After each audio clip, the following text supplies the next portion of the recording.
Kodesh is. Nou, ons gaan aan waar ons verlede keer opgehou het, die moderne Grieks, hier's baie interessante inligting, wat u moet notas maak van. Al beteken dit as ons klaar is, en môre of wanneer ook al, dat u weer sit en na hierdie video sit en luister, en die notas maak. En deel dit met ander mense, moenie inligting vir jouself hou nie, vra jou pastoor, vra jou predikant of jou priester, hoorie, hulle verwys ons na my as halfmaal professor, hierdie halfmaal professor sê so en so, kyk wat sê hy, weerlê my verkeerd. Die moderne Grieks verwys na die maand Abib, luister wat sê ek, die moderne Grieks, die hedendaagse Grieks, verwys na die maand Abib. Die antieke Hebreëus, kom ek net sê, in die moderne Grieks verwys na die maand Abib, as die maand Tishri.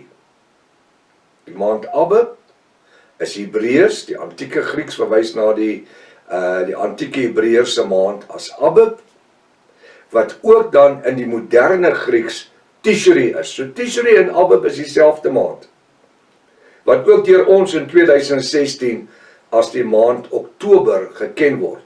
So Abib, Tishri en Oktober is presies dieselfde maand. Het ons dit?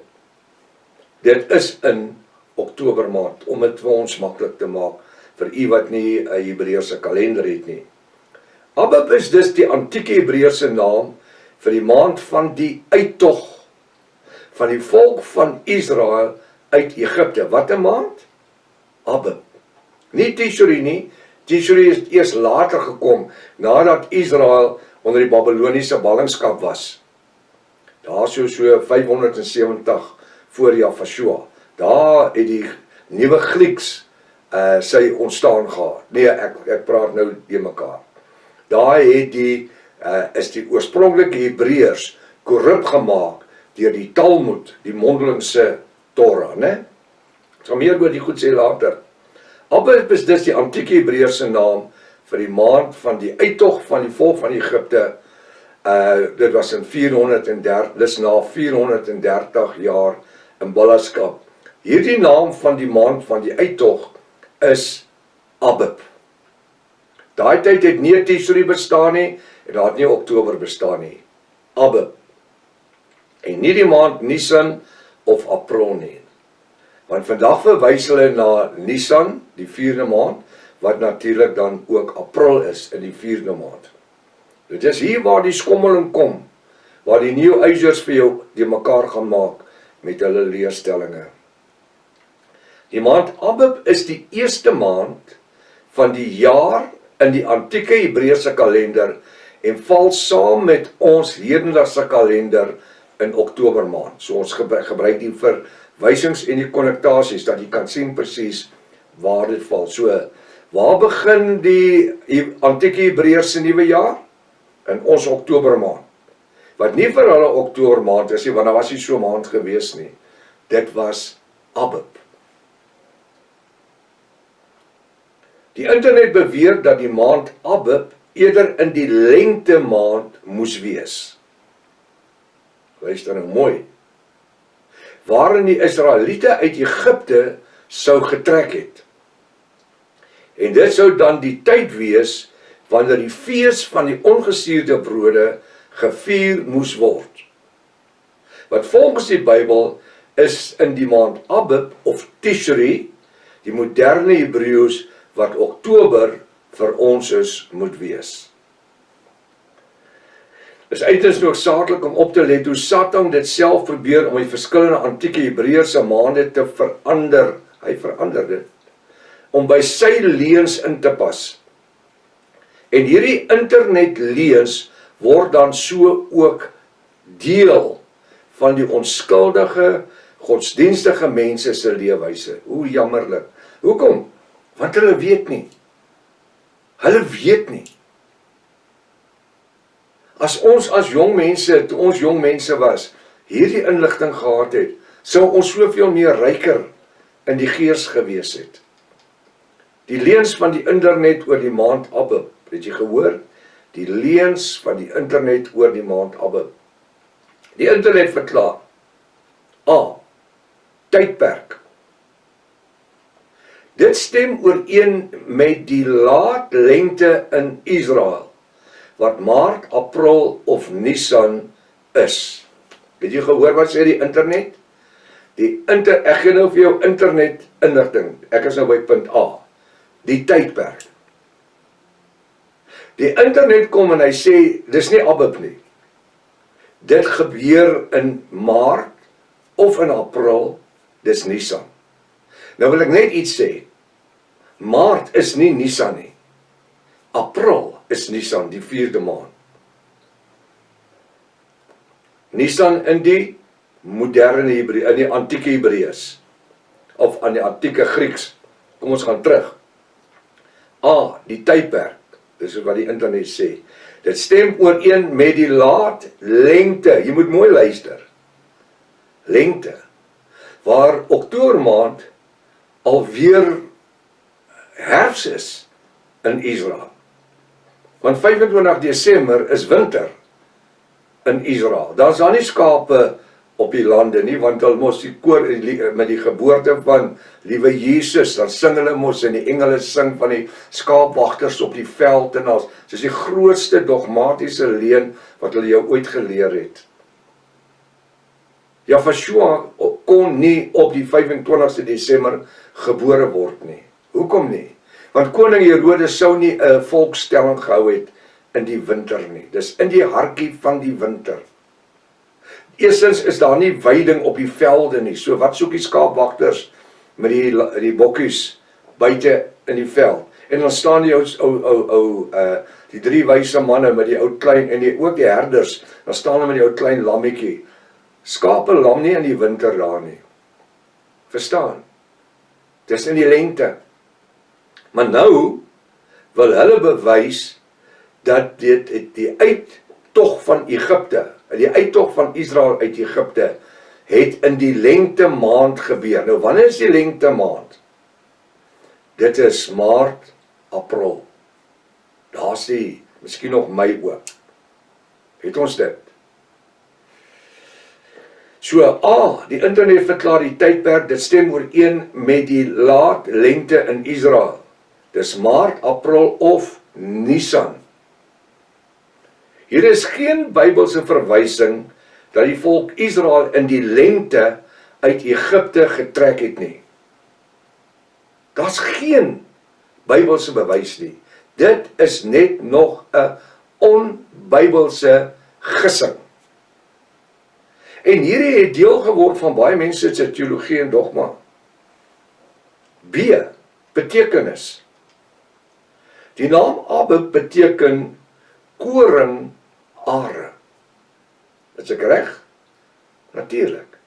Die maand Abib beteken koringare of groenare, wat verwys na die rypwording van die gars, die haver, die koring in daardie tyd. Met ander woorde, Februarie, Maart, April. Is die tyd wanneer die koringare of die groenare of die gars dan ryp word. Nou as Abib dan in Oktober maand is, hoe kry jy die koringare se rypwording by Abib? Die Bybel sê nie vir ons dit was so gewees nie. Hierdie is 'n teologie wat geskep is deur die internet. Om die maand Abib by Nisan te kry, van Oktober maand af by April maand te kry. Want hulle wil sê dat Nisan is eintlik Abib. Hoekom? Want daar's koring. Want die Israeliete kan ons nou nie trek sonder koring en kos nie. Hoe gaan hulle lewens? Kom ek los die vraag by u. So dit klink ons nou na 'n goeie verduideliking, dat dit moes dan in April gewees het. Het ons dit so? Dis hoe hulle dit op die internet sê. So die naam Abib beteken koringare of groenare, wat verwys na die rypwording van die gars in daardie tyd. C, nommer 3, skriftuurlike bewyse. Luister hierna. Skryf. Volgens Exodus 20 vers 1 en 2 Hier's nou skriftuurlike bewyse.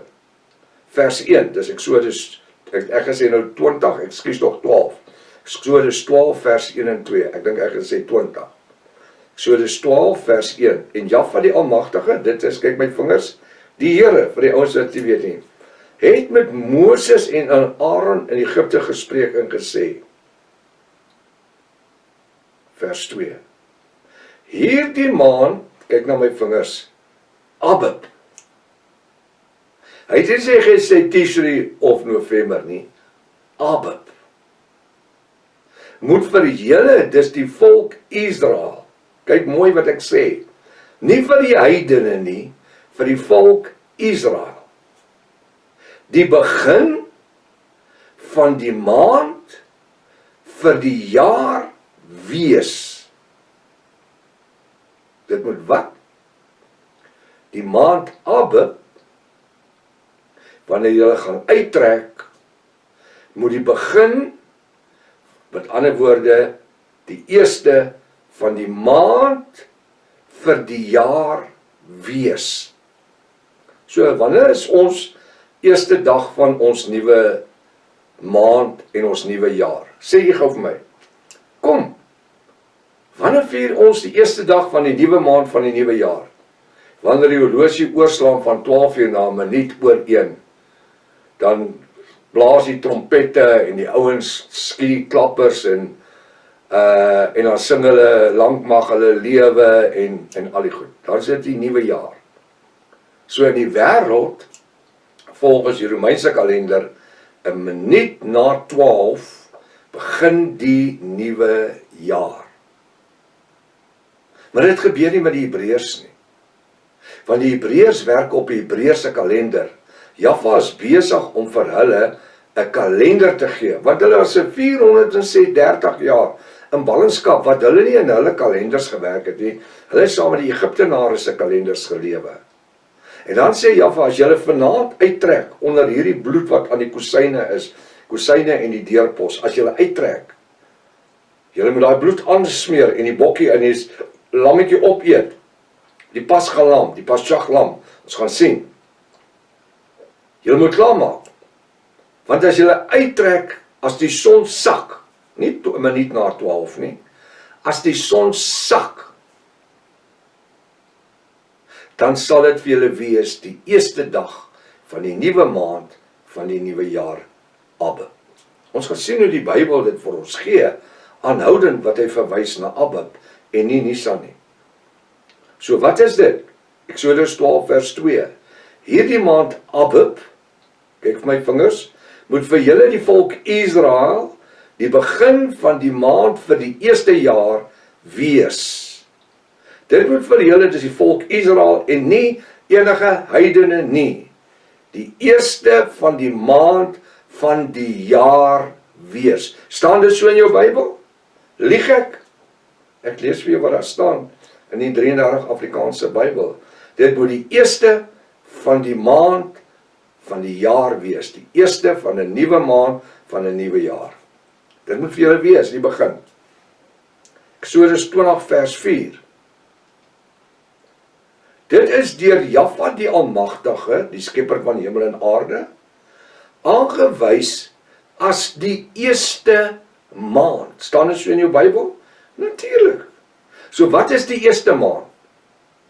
Nisan of Abib? Abib. Hy sê, dit is deur Jahwe die Almagtige aangewys as die eerste maand van die God, hulle sê nou godsdienstige jaar. So met ander woorde, die nuwe begin vir die volk Israel. Kyk my vingers. Vir die volk van Israel was dit nie voorheen so gewees nie. Waarom nie? Want die volk Israel het toe reeds vir meer as 430 jaar onder die Egiptenare as slawe geleef. Hulle het volgens die Egiptiese kalender geleef en ook daarom hulle afgode so aanbid. Ander name. In die Latynse tydperk, veral na die Babyloniese ballingskap, toe Nebukadneser natuurlik vir Israel gevange geneem het, so 570 voor Jafashua. Kom ons kyk nou. In die Latynse tydperk, veral na die Babyloniese ballingskap, is hierdie maand Abib, nou moet jy mooi luister, na die maand Nisan vernoem.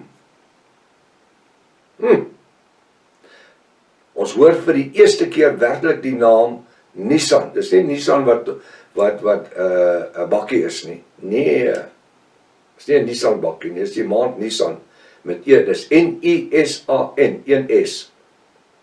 Veral na die Babyloniese gevangenskap vir die 70 jaar, is hierdie maand Abib toe na Nisan, en ek wil net sê April, soos in ons. Daai tyd was daar nie April nie, ek bring jou net dat jy weet dis die 4de maand. Vernoem, wat natuurlik 'n blaatklante leen is. Hierdie is internetinligting. Dis 'n blaatklante leen. Die naam Nisan is die moderne Grieks. Die naam Nisan kon nie bestaan het in die tyd toe Israel in ballingskap was nie. Want toe daar nog nie eens 'n Griekeland bestaan nie. Babylon, die kop, Nebukadneser, Babylon, Mede-Perse, Griekeland, Rome. So waar is die Grieke? Is hierso. Babylon is hierso. Hier verander hulle die naam dan van hulle sê van wat doen ons nou wil ek amper sê Tishri, van nou slikkeke wind. Ai, kan nie glo. Die maand Abib, nou kan ek nie op die maand, want my gedagtes is hardloop rond. Die maand Abib sê hulle het in die Babyloniese tyd verander na Nisan. Nou vir iemand wat op die internet sit en lees, hy het nie 'n klou waar die ou van praat nie. En dan glo hulle hierdie snert. Die maand Nisan het nie bestaan nie. Dis 'n blaatante leen. Die naam Nisan is in die moderne Grieks in ons April maand.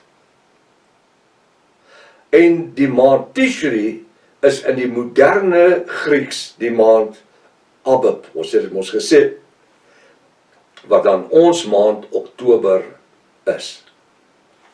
Kyk my vingers.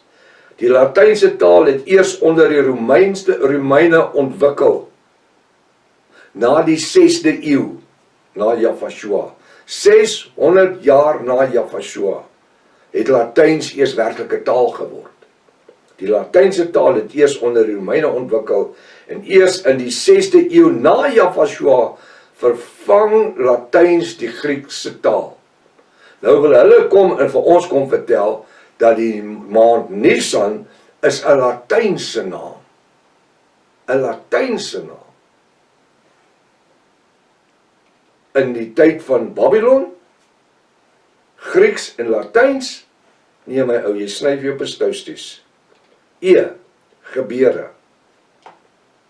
Nou hierdie is wat die internet sê. Gebeure.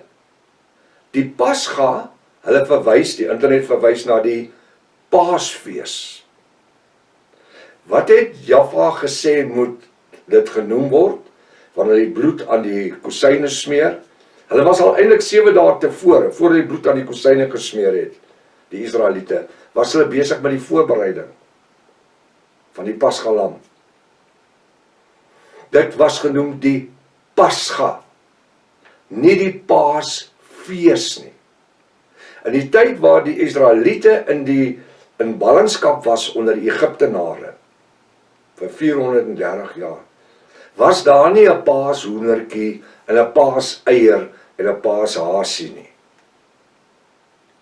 Daar was nie eers 'n Pasjag op 'n Pasga gewees nie.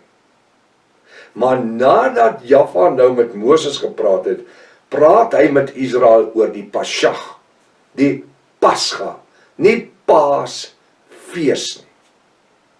Maar prof, daar staan Paasfees in ons Bybel op party plekke, in ons 33 Bybel. Ons kom by dit.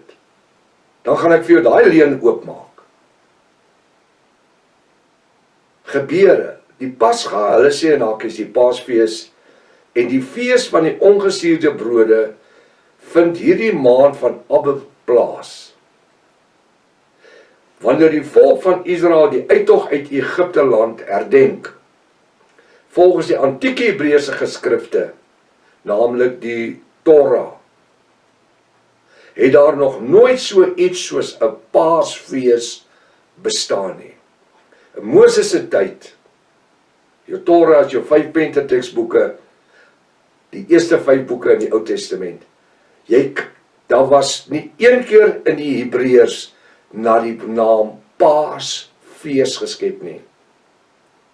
Eers na Jafashua se kruisiging, 327 jaar daarna, dan skep Konstantyn die woord Paasfees.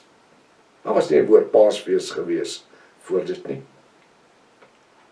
Wanneer die volk Israel die uittog van Egipte land herdenk, volgens die antieke Hebreërs se geskrifte, dus die Torah, het daar nog nooit so iets soos 'n Paasfees bestaan nie. Want ene Konstantyn tydens die Niceen-kreed 327 na Jafashua het die Paasfees geskep. Ek het dit nou gesê.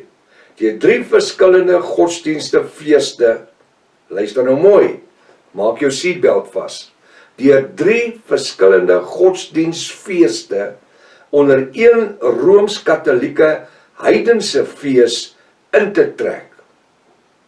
Kom ek verduidelik.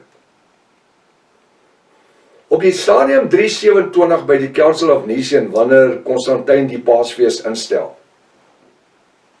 en natuurlik Kersfees ook, maar kom ons bly nou maar eers by die Paasfees. Dan is hy ten doel, hoekom noem hy dit die Paasfees? Want eerstens gebruik hy die Astara-fees, die Hindoefees, wat glo aan 'n Paasfees.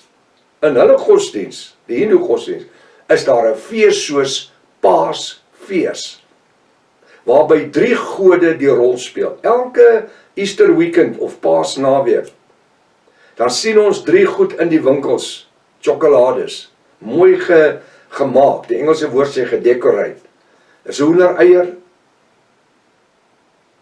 dis 'n paaseier, dis 'n paashaas, en 'n paashaan, hoender. Die eier is in Engels the God of life, die God van lewe.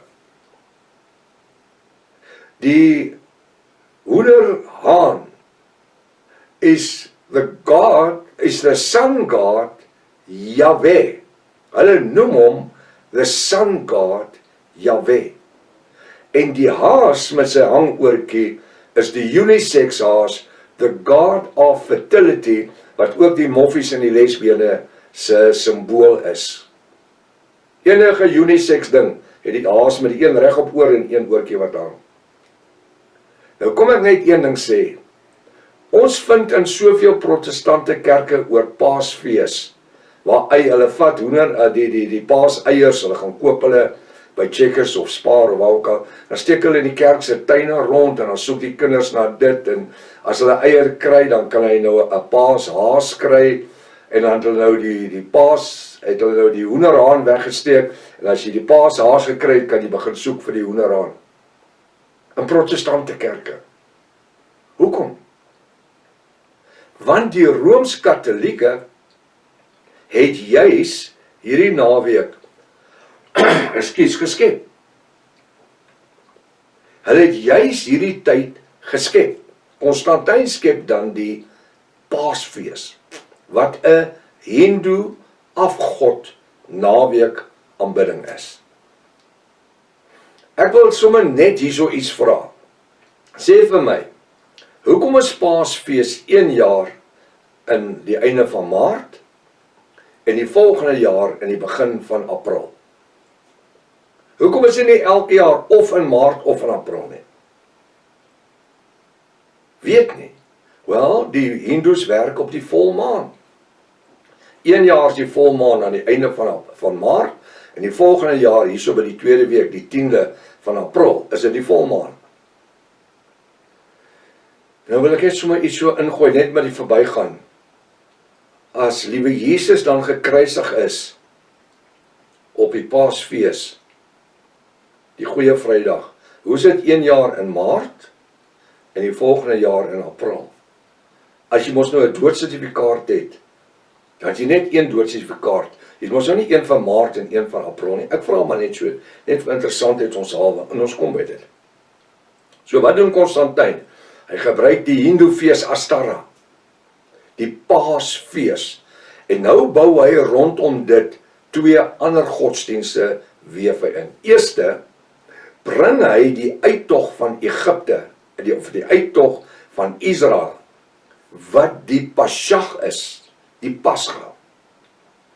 En hy melkemeer dit, hy maak dit deel as een naweek. Die Joodse Pascha, of die Paschafees, en die Astarafees. En dan bring hy die kruisiging van Jesus, soos hy dit noem, en die opstanding in daai naweek. So vir die Hindoes is dit die Astarafees van die 3 gode. Vir die Jode is dit dan die Pasjag of die Paschafees. En vir die Christendom is dit dan die kruisigingsvrydag en opstandingssondag of van Jafashua. So al die hoofgodsdienste word dan ingetrek in daai tyd van by Konstantyn. Die Jode, die Christendom en natuurlik die Hindoes trek hy in onder een fees van Paasfees. Nooit het daar voorheen die woord Paasfees bestaan voor 327 na Jafashua by die Council of Nicene. So nou verstaan ons, wat is Paasfees? Dis 'n Hindoe fees. So hoekom 'n Hindoe fees? Wel, is maklik om te verstaan. Want is 1 jaar aan die einde van Maart en die ander jaar aan die einde van April. En die Hindoes kan net aanbid, hulle afgode aanbid. The God of life, the God of fertility, en Yahweh, the chicken god, the sun god, wanneer dit volmaan is. En die volmaan, 1 jaar Maart, op die einde van Maart, en die volgende jaar, die begin van April. Wat is Nisan? So jy het nou die storie, né? Wat is Nisan? Dis 'n moderne Griekse naam vir die maand April. Soos wat ons dit vandag in 2026 ken. So Nisan, N-I-S-A-N, is eintlik in ons terme April. Ek gaan as Jaffa Lewe Gesondheidspaar gaan ek volgende week met u gesels oor wat die internet sê oor die maand Nisan. En ek dink ek het vir u genoeg inligting gegee dat u dit uitmekaar uit kan trek in sekere gedeeltes, gaan kyk wat sê die internet en jou eie studie begin by mekaar sit. Maar ek wil tog sê, moenie vergeet nie, kry maar 'n paar veiligheidsgordels. Maar moenie by Abdul gaan koop nie, daai is rejects, jy moet kry wat jou in jou stoel gaan hou, want jy mag dalk seer kry, as jy uitval. Kom ons bid vir die bediening, kom ons versprei dit. Tot volgende week, as Vader Lewe Gesondheidspaar. Maranatha. Jafashua kom weer. Halleluja.